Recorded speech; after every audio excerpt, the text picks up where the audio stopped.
Ahora nos acompaña Lourdes Oliva. Lourdes es ingeniero civil químico de la Universidad de Concepción, máster en sistemas de energía de la Universidad de Melbourne. Se ha especializado en el desarrollo de proyectos renovables solares y eólicos a pequeña y gran escala.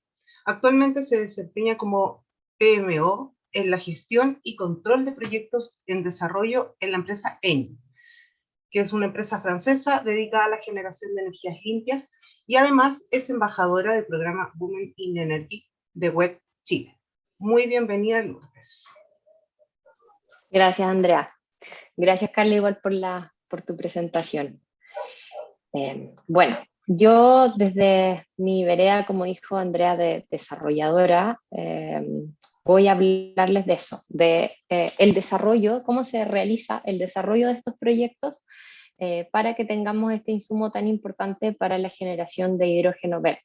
¿Ya? Entonces les voy a hablar principalmente sobre el desarrollo de proyectos solares y eólicos, que es lo que más se hace hoy día en Chile, que además es lo que estamos haciendo en Engie para descarbonizar nuestra matriz y la matriz de Chile.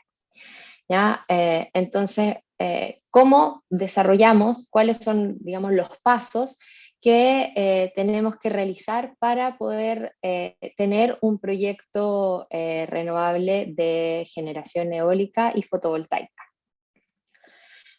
Eh, Primero quería también hablarles de un poco el mercado en el que nos desenvolvemos y en el que desarrollamos estos proyectos. Hoy día hay 5 empresas principales que son las generadoras que mayor porcentaje tienen dentro del sistema, que son las que ven listadas ahí, dentro de las cuales se ubica Engie en cuarto lugar de generación.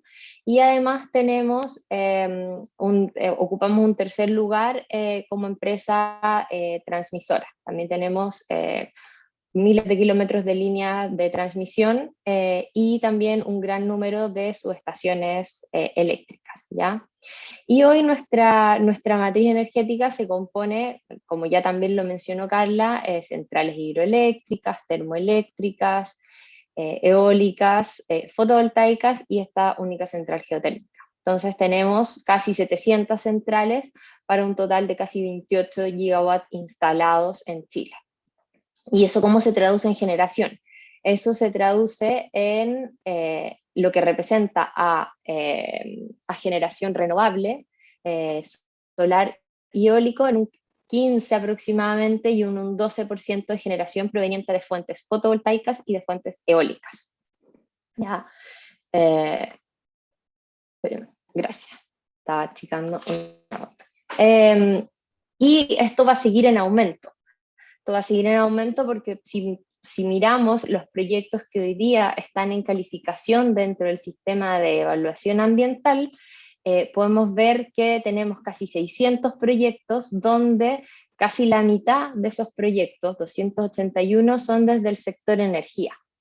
Entonces, y además lideramos la inversión en los proyectos que están en calificación. Entonces, obviamente vemos que es un sector productivo muy importante que hoy día está compitiendo también con la minería, compitiendo en inversión y obviamente tenemos un número mayor de proyectos porque obviamente proyectos mineros no es tan fácil generar tantos. ¿Ya? Y un poco desde Engie, nosotros también si bien somos generadores de hoy día de energías renovables, también tenemos generación a carbón y a gas natural y estamos en un plan de descarbonización de la matriz de acuerdo a los compromisos del Estado y de las empresas particulares, un plan de descarbonización que comenzó el año 2019 perdón, y que tiene fecha de término a 2023, que comenzó con una renegociación de todos nuestros PPA, que son los contratos de compraventa de energía que tenemos con grandes clientes, principalmente mineras en el norte del país, y un plan de desarrollo de energías renovables de sobre 1 giga, que bordea los $1.000 millones de inversión. Además, tenemos 3 centrales en operación, algunas otras pequeñas también, pero tenemos el proyecto fotovoltaico Los Loros, el parque eólico Monte Redondo y la central Laja. y otros proyectos menores, algún proyecto de baterías en el norte, un proyecto también de menor escala fotovoltaico en el norte. Y dentro de este plan de descarbonización, hoy día tenemos en construcción y casi en finalización de construcción el Parque Eólico Calama, de 151 megawatts, que lo van a poder ver cuando vayan desde Calama a San Pedro, y 3 proyectos fotovoltaicos también ubicados en el norte, los proyectos Tamaya, Capricornio y Coya. Esos proyectos están en construcción y van a estar en operación 2023-2024. Entonces, ahora sí nos vamos a cuáles son los pasos un poco del desarrollo de proyectos. Primero, en desarrollo de proyectos siempre partimos con una prefactibilidad. Y aquí les muestro cuáles son las 5 áreas principales que un desarrollador va a evaluar para determinar la prefactibilidad de avanzar o no en el desarrollo de un proyecto. Lo primero, obviamente, es identificar el terreno. Tenemos que visualizar una zona donde queremos buscar un potencial sitio para la instalación de nuestro proyecto. Entonces, ahí utilizamos qué herramientas y qué información utilizamos. En general se utiliza mucho la herramienta el Google Earth, ya que te permite tener bases de datos, visualizar terrenos y su, digamos, su morfología. Y también existe una base de datos que es pública del gobierno, que es la base de datos del Ministerio de Agricultura, que es el IDEMINAGRE, que es una infraestructura de datos espaciales donde tiene muchísimos datos sobre usos de suelo, muchas veces propietarios, las clasificaciones de los usos de suelo, etc. Entonces combinamos todas estas herramientas para determinar, ojalá ver si es que es posible, quiénes son los propietarios de los terrenos. Muchas veces los podemos saber, por ejemplo, en base a los derechos mineros que existan en la zona, podemos ver si es que potencialmente el propietario podría ser una empresa minera o una gran empresa agrícola, por ejemplo, si estamos hablando más en la zona centro-sur, etc. Y también si es que existe presencia de terceros, si es que existe alguna otra empresa que esté interesada en ese sitio para ver si avanzamos o no. ¿Ya? Eso sería por parte como de la información un poco más pública. Obviamente también utilizamos algún consultor o información ya interna que tenga la empresa, pero con estas 2 herramientas, digamos, se puede hacer un primer mapeo de un área que pueda parecer interesante. Por ejemplo, si pensamos en que las empresas colaboradoras de la alianza pudiesen estar interesadas en desarrollar algún proyecto, pueden utilizar estas bases de datos para ver la prefactibilidad de su sitio. ¿Ya? Lo segundo, obviamente, es el recurso. Hoy día, y como también mencionó Carla, los proyectos solares ya no solamente están relegados a lo que es el norte, los proyectos solares cada vez se están desarrollando más en la zona centro-sur. Entonces el recurso solar hoy día es bastante, digamos, generoso. No necesitamos estar en el desierto para desarrollar un proyecto solar. Entonces podemos pensar en que podríamos desarrollar un proyecto solar fotovoltaico en el sur, ¿ya? Y para eso podemos evaluarlo con la herramienta que se comentó, el explorador solar. Es una herramienta muy buena para hacer un primer análisis, lo mismo con el explorador eólico. Y ya si queremos pasar a una etapa un poco más avanzada dentro de una prefactibilidad, existen 2 herramientas que son, que tienen datos satelitales meteorológicos, que son SolarGIS y Vortex.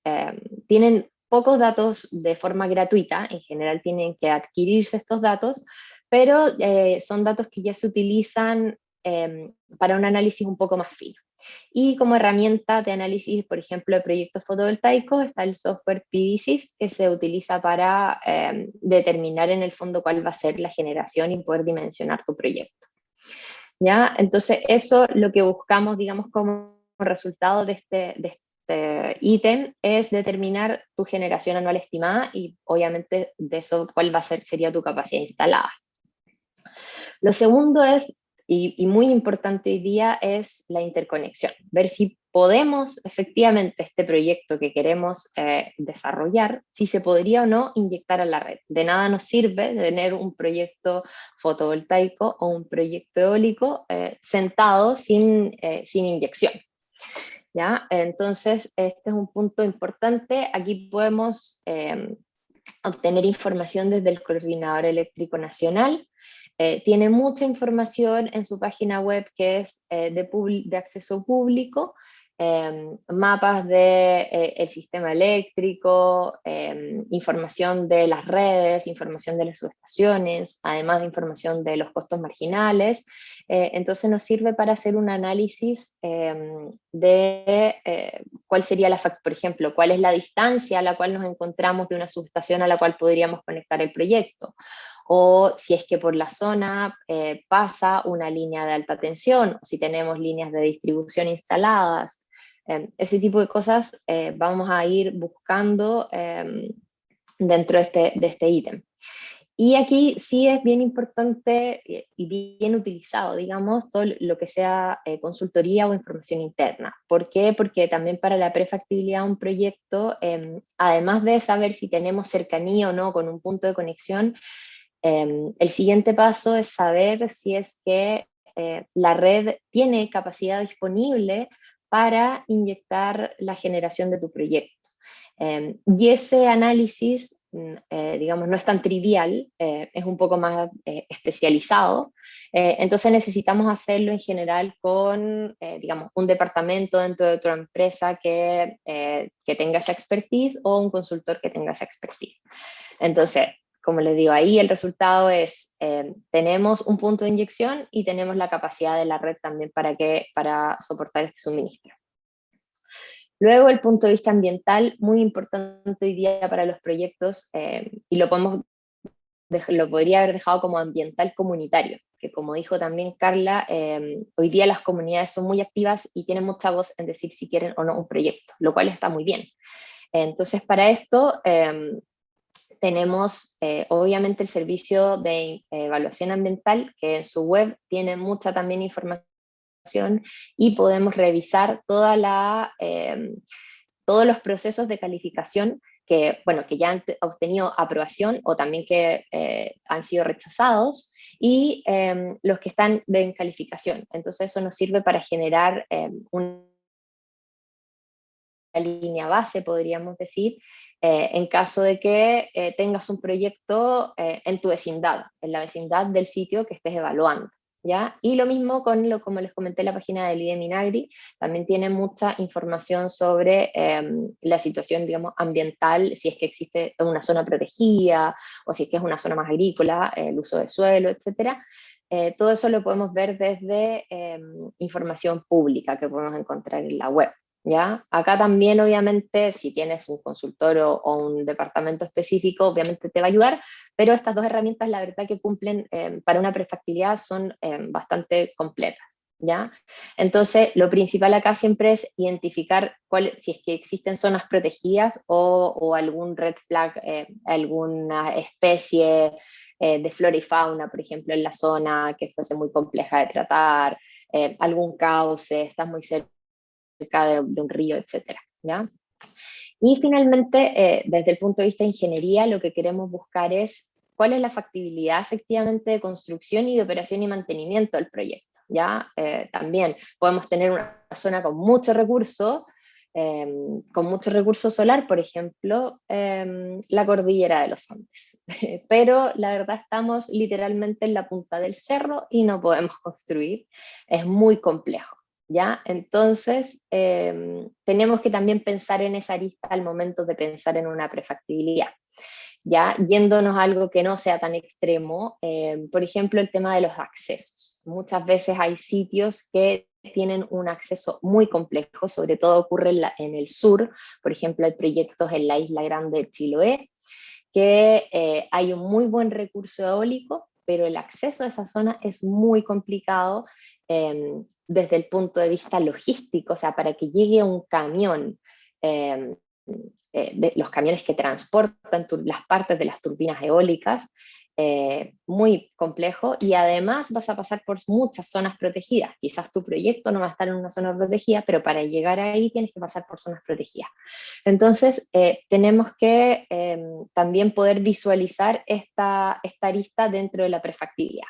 Y obviamente conjugar todo esto y poder determinar si es que seguimos o no adelante. ¿De qué va a depender? De muchas cosas. Va a depender del apetito, digamos, de la empresa que esté desarrollando, de cuál sea, obviamente, el fin del proyecto al cual tú quieres llegar, la envergadura, si son temas ambientales, quizás existen mitigaciones que se puedan hacer. Si quizás el recurso no es tan bueno, la tecnología siempre va avanzando y los paneles que se instalaban hace 5 años no son los paneles que se instalan hoy día. Tenemos paneles bifaciales, por ejemplo, que aprovechan mucho mejor el recurso. En temas de interconexión, si quizás no tenemos un punto de interconexión cerca, pero hay que pensar que siempre existe un plan de expansión del sistema de transmisión, y puede ser que en 5 años ya vayamos a tener un punto de interconexión. Entonces, el avanzar o no depende de muchos factores, pero esto te da un primer barrido, digamos, de alguna zona que quisieran prospectar. Entonces, pues si nos vamos ya a las etapas más, un poco más en específico, también estas 4 etapas generales, obviamente hay cosas más pequeñas o internas quizás que se me están pasando, por ejemplo, todas las aprobaciones internas por las que se tienen que pasar, la misma comercialización, tenemos a quién venderle o no la energía, lo queremos hacer a través de solo vender al sistema a costo marginal o queremos contratar con un cliente. Ese otro tipo de cosas, pero son más, digamos, más específicas. Esto es las etapas más generales y, como les digo, control de terreno es una etapa súper importante.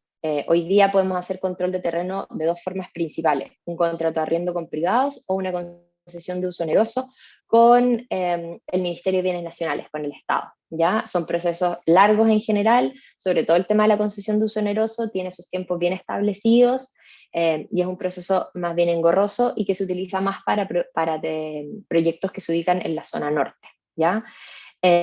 También hay que asegurar los derechos mineros, o sea, como el subsuelo del proyecto. ¿Ya? Ese también es un proceso más judicial, digamos, que también tiene sus tiempos establecidos.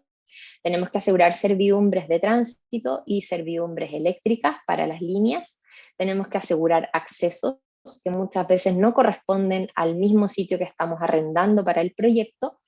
Y tenemos que asegurar la concesión eléctrica para la línea de alta tensión. ¿Ya? Entonces, todos estos 5 pasos, digamos, componen todo lo que es el control de terreno. Aproximadamente nos podemos demorar 1 año en todos estos procesos. De los más largos está la concesión de uso oneroso y la concesión eléctrica. No todos, obviamente, comienzan en la misma etapa. Lo primero, obviamente, es el tener el contrato de arriendo y la concesión de uso oneroso. Y, por ejemplo, las servidumbres y las concesiones eléctricas se ven y se empiezan a trabajar en una etapa mucho más avanzada del proyecto. Después, desde el punto de vista de permisos, obviamente el más importante es la resolución de calificación ambiental, que obviamente también es el proceso más largo. Acá lo dividí en 2 porque tenemos 7 a 8 meses de preparación de la documentación, o ya sea una declaración o un estudio de impacto ambiental. Hay que pensar que tenemos que realizar líneas bases. Hoy día piden líneas bases en 2 épocas del año, primavera, verano, otoño, invierno. ¿Ya? Entonces hay que pensar en ese espacio de tiempo en el cual tenemos que realizar nuestras líneas bases. También están lo que comentó Carla, por ejemplo, las participaciones ciudadanas y participaciones ciudadanas anticipadas, que hoy día también prácticamente es casi exigido en los proyectos, muy pocos proyectos no los hacen. Y después tenemos el tiempo de tramitación, y el tiempo de tramitación también, aquí es un rango súper amplio y principalmente depende de la región en la cual tú estés tramitando el proyecto. No es lo mismo tramitar un proyecto en la región de Antofagasta, donde tienen muchísima experiencia ya en proyectos eólicos y solares, que tramitarlo quizás en la región de los lagos. tramitaciones totalmente distintas, los enfoques de evaluación son totalmente distintos, entonces los tiempos son diferentes, ¿ya? Después de tener la resolución de calificación ambiental, tenemos todo lo que son los permisos ambientales sectoriales. Estos permisos se parten tramitando dentro de la evaluación ambiental, o sea, te aprueban dentro de la RCA, pero después viene una parte sectorial que te la aprueban los servicios como encargados de cada uno. Tenemos distinto aquí PAS, tenemos PAS de arqueología, por ejemplo, tenemos PAS también del 156 y el 157 de cauces, de cruces de cauce y trabajos en cauces. Tenemos el PAS 160, que es uno de los más importantes, que es el informe favorable de construcción, que te lo da el Servicio Agrícola y Ganadero y el Ministerio de Vivienda y Urbanismo. Es el permiso que te da, digamos, te da el vamos para, es lo que antes se llamaba como el cambio de uso de suelo, que hoy día no se hace cambio de uso de suelo, pero se tiene el informe favorable de construcción, es lo que te permite entrar a construir a sitio. ¿Ya? Es muy importante porque este permiso, el 160, te da el vamos para los permisos de construcción. ¿Ya? Está bueno, el IFC, los sanitarios, por ejemplo, baños, etcétera, los permisos de agua potable, edificación, que te los dan las direcciones de obras municipales. Entonces, hay una serie de permisos que el proyecto tiene que acreditar y obtener. ¿Ya? Eso también, no todos obviamente parten en el mismo momento. Lo primero es la RCA. Una vez que tú tienes la RCA, activas todos el desarrollo y la ejecución de todos los otros permisos, la obtención de los otros permisos. ¿Ya? Con respecto a los temas de conexión de red, hoy día es un proceso que también está muy normado y claramente especificado. El Coordinador Eléctrico Nacional tiene un proceso muy establecido, por eso el rango de tiempo es más corto, 12 a 14 meses, y aquí en el fondo las solicitudes pueden ir por dos caminos. Una solicitud de aprobación de conexión cuando es a instalaciones que son, digamos, públicas dentro del Sistema Eléctrico Nacional, y la solicitud de uso de capacidad técnica disponible, que es cuando son a subestaciones que son dedicadas, o por ejemplo de empresas particulares, una subestación, por ejemplo, de una minera en el norte, o de una gran subestación de, no sé, una empresa forestal acá en el sur. Ahí se utiliza esta segunda opción. ¿Ya? Obviamente, como existe en el país acceso abierto, nadie te puede negar, no se puede negar, digamos, el conectar tu proyecto a la red. Lo que sí puede ocurrir es que tú no te puedas conectar ahora, como había comentado, y que te tengas que conectar en 5 años más porque se tiene que hacer una ampliación del sistema, ¿ya? Pero ese es un proceso muy importante porque hoy día también hay tantos proyectos que se están conectando, que es muy difícil encontrar puntos de conexión. Hay subestaciones que no tienen capacidad, que tienen que ser ampliadas, las líneas no alcanzan para transmitir toda la energía, entonces es un ítem muy complejo del desarrollo. Y finalmente está toda la parte de ingeniería, que obviamente corre en paralelo con todo esto en distintas etapas, pero tenemos primero una ingeniería preliminar, que es en el fondo hacer un primer bosquejo de tu proyecto y estimar tu recurso. Tenemos la ingeniería que nosotros le llamamos ingeniería para permisos, que es principalmente la ingeniería que alimenta a la resolución de calificación ambiental y a muchos de los permisos ambientales. ¿Ya? Tenemos también estudios que se realizan como estudios geotécnicos, estudios de hidrología, una topografía, son todos un checklist que hay que hacer de estudios que se deben realizar. Y luego, obviamente, ya en fases más avanzadas tenemos ingenierías básicas de detalle y posteriormente licitación de equipos, procurement, etc. ¿Cuáles son las principales dificultades dentro de todo este gran proceso que les comenté y dentro de todas estas etapas? Desde el punto de vista de control de terreno, hoy día existe poca disponibilidad de terreno. ¿Ya? De los buenos terrenos, digamos, los buenos terrenos, por ejemplo, para solares que tienen buen punto de conexión, que son planos, que no van a tener un cerro al lado que nos haga sombra, que tienen buenos accesos, ya no están, ya los tomaron, ya están construidos o alguien más los está desarrollando. Entonces es complejo buscar terrenos. Lo mismo ocurre con los eólicos.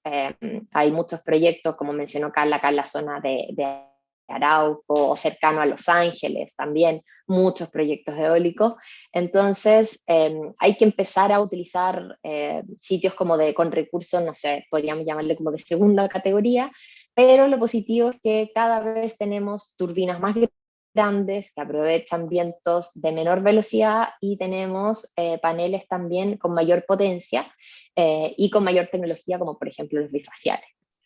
En aspecto de permisos, bueno, los tiempos de tramitación son muy largos. Por ejemplo, la pandemia nos afectó mucho al desarrollo de proyectos porque se extendieron aún más los tiempos de tramitación. Y también el alto grado de oposición comunitaria. Muchas veces no tiene que ser un proyecto como Alto Maipo para que la comunidad se oponga.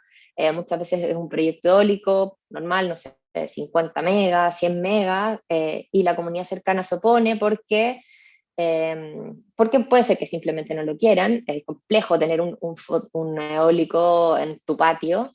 Muchas veces hay mitos sobre la tecnología, como por ejemplo, que no sé, que si alguien tiene un marcapaso se va a morir porque es la turbina, cosas así, todavía existen, se hablan. Y bueno, las desventajas que comentó Carla, por ejemplo, en temas eólicos está el tema de sombra, que se conoce como shadow flicker, que sí efectivamente está estudiado, pero hoy día existe en Chile normativa que se aplica para el tema de ruido y sombra. Entonces nosotros como desarrolladores obviamente tenemos que cumplir, por ejemplo, cierta distancia a sitios que están habitados, y no necesariamente tiene que ser una ciudad, puede haber una casa con una persona y tenemos que estar a cierta distancia de esa casa con esa persona, ¿ya? Pero el tema de permisología es muy complejo. Y bueno, lo que ya les comentaba del tema de la congestión del sistema, también hay lo que se conoce como desacoples, donde tenemos distintos costos marginales en distintas ubicaciones del sistema, en el norte o en el sur. Eso también complejiza la rentabilidad de tu proyecto y obviamente los bajos costos marginales de la energía, si es que estamos inyectando costo marginal y no estamos con un PPA.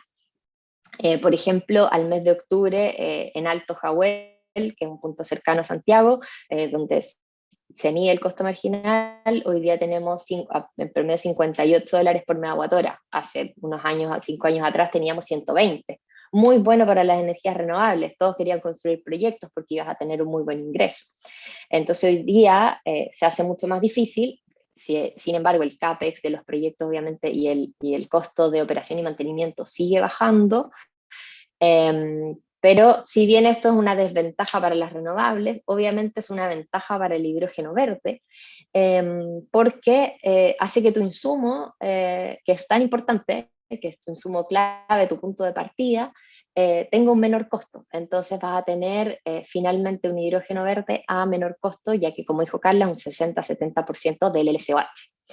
Entonces esa es una buena noticia para el hidrógeno verde. Esperamos que la tecnología también siga mejorando para que podamos hacer uso todavía de todo el potencial renovable que tiene Chile y podamos seguir bajando el coste de la energía, no solo para producir hidrógeno verde, sino que también para que a todos y todas nosotros nos cueste menos cada día la electricidad. Así que les agradezco mucho por su atención, les dejo mi contacto en caso de cualquier consulta o algo que no haya quedado claro, si quisieran tomar contacto conmigo por algo. Muchas gracias.